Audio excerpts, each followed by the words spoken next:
imbibe z'igihugu n'ibihugu duhana imbibe byo kugururwa n'iburi gushika isaha 4 z'ijoro. Twabuze iburi kubera ko mu bindi bihugu dusangiye imbibe bakora gushika amasaha 28.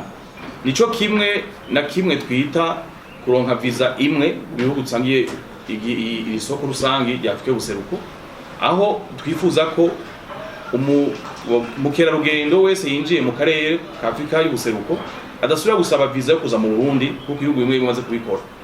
Iyo rero imbibe zuguruye, umuntu akaba mukerarugendo yaramutse ari mu gihugu cy'Uganda cyangwa muri Kongo agashaka kuza kurari Bujumbura, naye basanga imbibe zugaye isaha 20 na isaha 4 z'ijoro.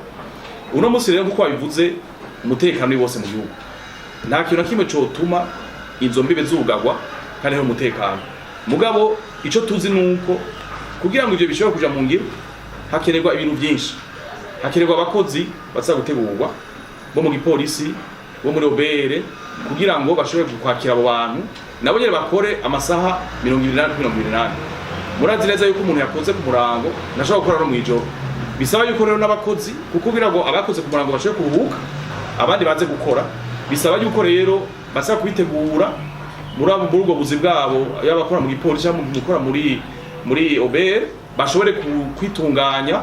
Mugabo tubisabye leta turazeze ko akambo yamaze kukumva, twifuza ko kandi turibaza ko ariko arabitegura kugira natwe tuje ku rugero rw'abandi n'amafaranga y'agaciro yazo kwiyongera gusumba, kuko twugaye imbibe umukerarugendo yagize mu Burundi naca ariko kuja handi acaja handi ashobora kumwakira.